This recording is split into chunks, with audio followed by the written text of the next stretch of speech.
नमस्कार. मालिकेच्या आजच्या भागामध्ये आपल्याला पाहायला मिळणार आहे की अर्जुनला सायलीचा फोन आलेला आहे. अर्जुन गिरिजाच्या मदतीसाठी तुळजापूरला आलेला आहे.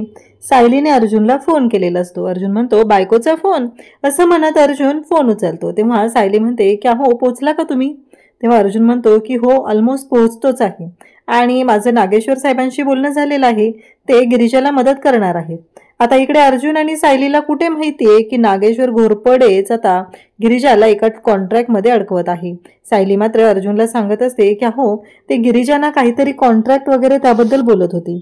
नक्की मला नाही माहिती कोणतं कॉन्ट्रॅक्ट आहे आणि काय आहे ते, असं अर्जुनला ती सांगत असते. तुम्ही एकदा ते कॉन्ट्रॅक्ट वाचून घ्या, म्हणजे कळेल सगळं काय झालेलं आहे. तेव्हा सायलीने आता अर्जुनला सांगितल्यामुळं अर्जुनला सत्य तर समजलेलं असतं, नक्की गोष्टी काय घडलेल्या आहेत आणि त्याचबरोबर हे सगळं आता समोर येत असतं. तेव्हा मात्र इकडे अर्जुन आणि सायली दोघांचंही बोलणं सुरू आहे. गिरिजाला खूप मदतीची गरज आहे, गिरिजाच्या बाबतीत काहीही चुकीचं घडायला नको आहे, असं या दोघांचं बोलणं सुरू आहे. आणि त्याच वेळी अर्जुन म्हणतो की तू काळजी करू नको, मी आहे ना, मी करेल मदत, असं सांगत असतो. त्याच वेळी सायली म्हणते की ठीक आहे. इकडे सायलीला गिरिजाची खूप काळजी वाटत असते. गिरिजाच्या बाबतीत काहीही चुकीचं घडायला नकोय, गिरिजा कुठल्या संकटात सापडायला नकोय, असं सायलीला वाटत असतं.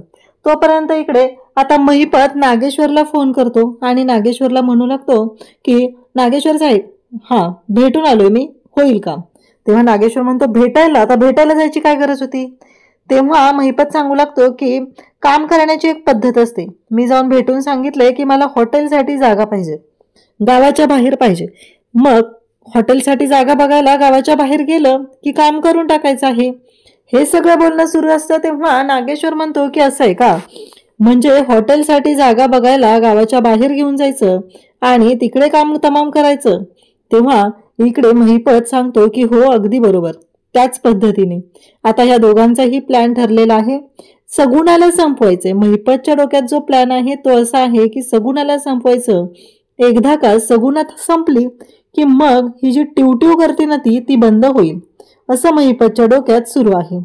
त्यासोबतच पाहायला मिळतं ते म्हणजे महिपत म्हणत असतो की पण नागेश्वर साहेब, एक गोष्ट लक्षात ठेवा, काहीही झालं तरीही आम्हाला विसरायचं नाही, कारण आम्ही जे काही केलेलं आहे ते तुम्हाला माहिती आहे, त्या गोष्टी चांगल्याच लक्षात ठेवायच्या आहेत. तेव्हा नागेश्वर म्हणतो की हो, तुम्हाला सगळ्या गुन्ह्यातनं बाहेर काढणार. एकदा का त्या बाईचं काम झालं की आम्ही आहोत ना, काळजी करायची काहीच गरज नाही.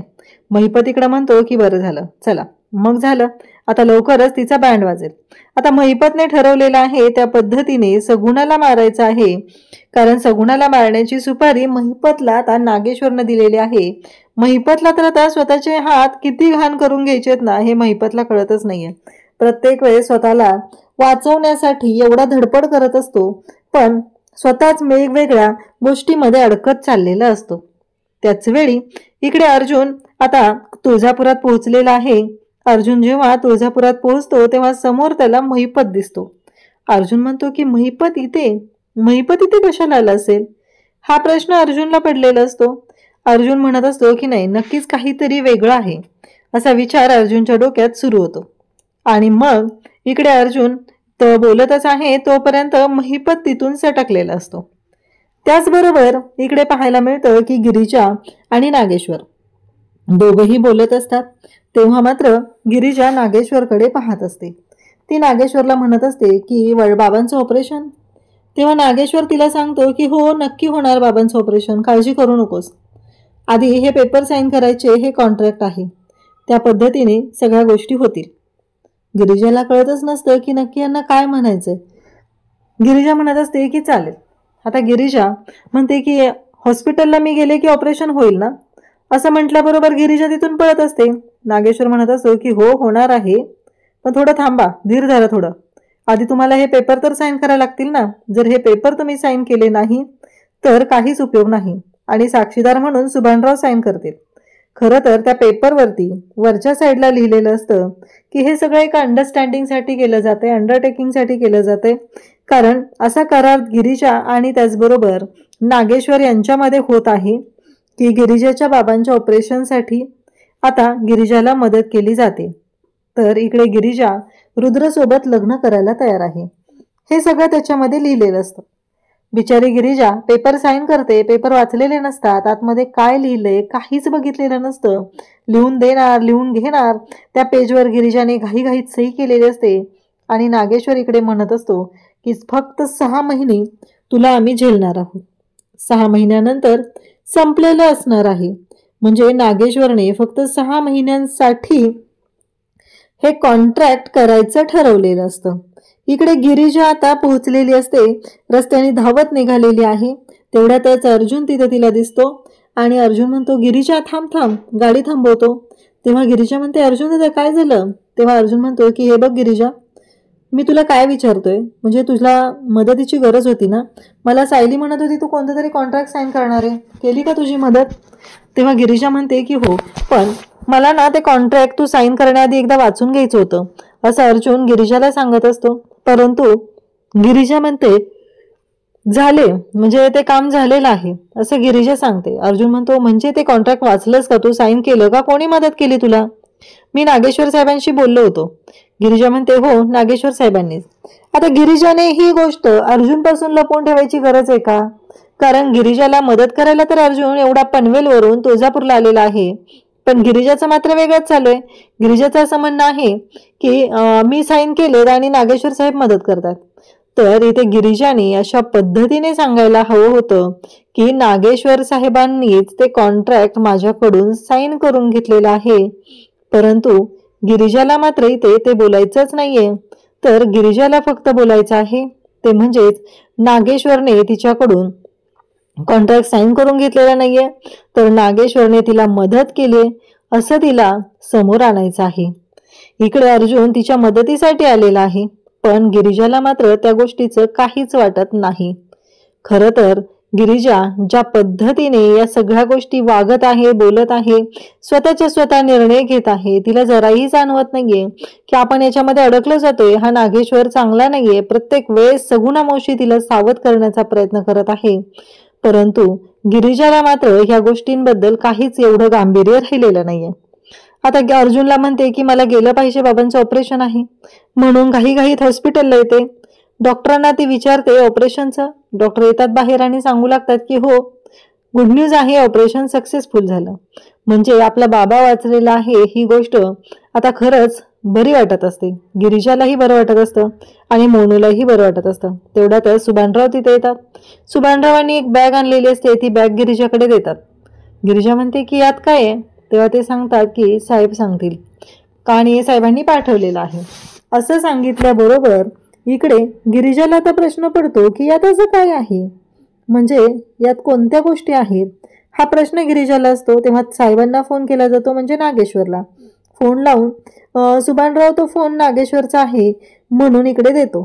जेव्हा आता नागेश्वरचा फोन घेतला जातो तेव्हा मात्र गिरिजाला नागेश्वर म्हणत असतो की त्यामध्ये पैसे आहेत, तसे आम्ही तुला दिलेला शब्द पाळलाय, तुझं घर सोडवायचं होतं ना त्या सगुणाच्या तावडीतून, तर ते पैसे तिचे देऊन टाक.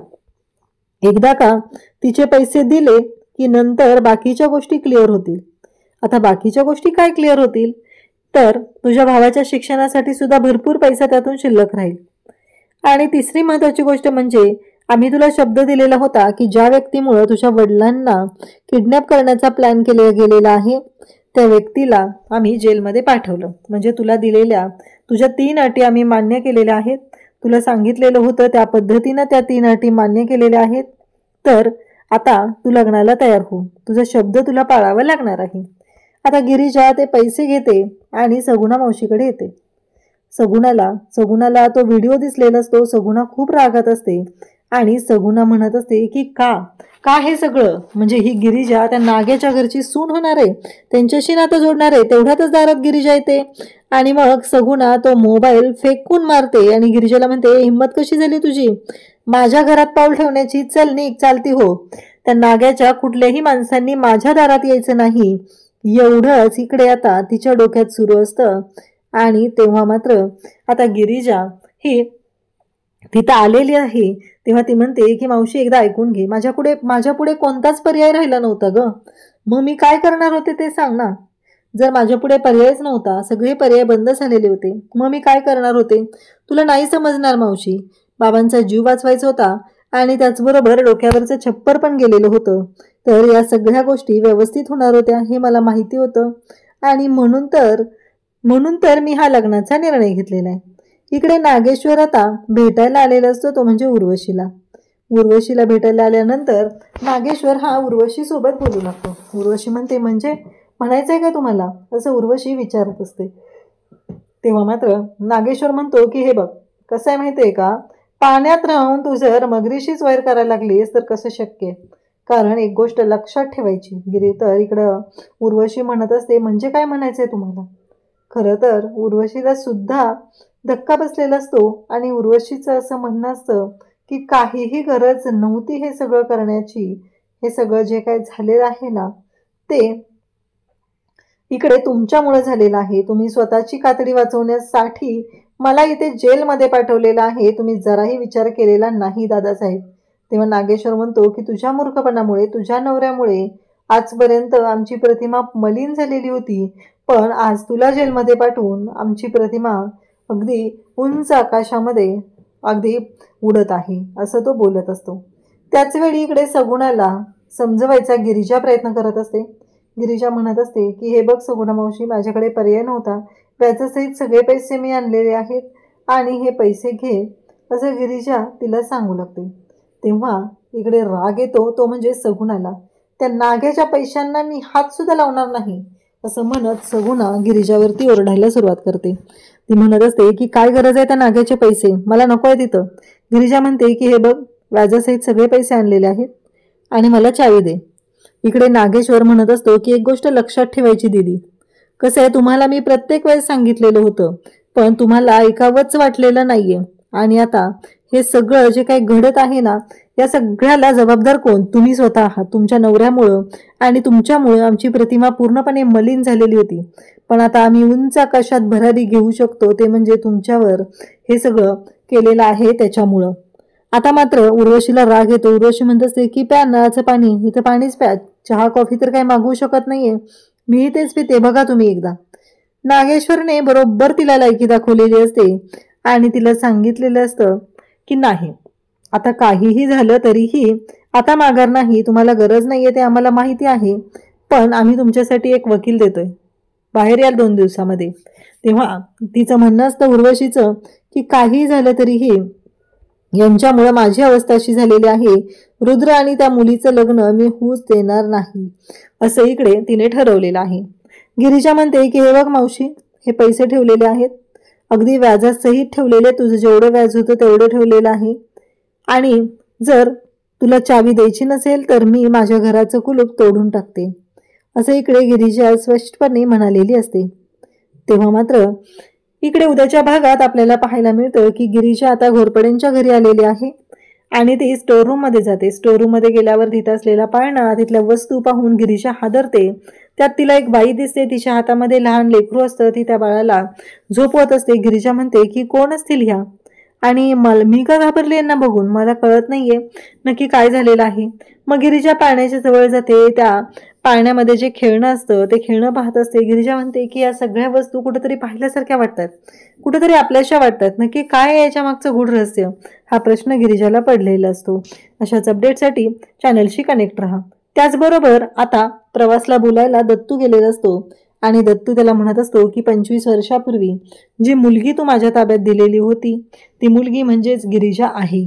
आणि हे सगळं बोलणं उर्वशीने ऐकलेलं असतं आणि उर्वशी दत्तूची कॉलर पकडत त्याला दादासाहेबांकडे घेऊन जाते आणि त्याला ढकलते आणि म्हणते, बाद झालं, आत्तापर्यंत खूप झालेलं आहे आणि आत्ता पाणी माझ्या डोक्याच्या वरनं चाललेलं आहे, कारण हा प्रभासला सांगत होता की तुमची ती नशीबवान मुलगी कोण आहे ते सत्य.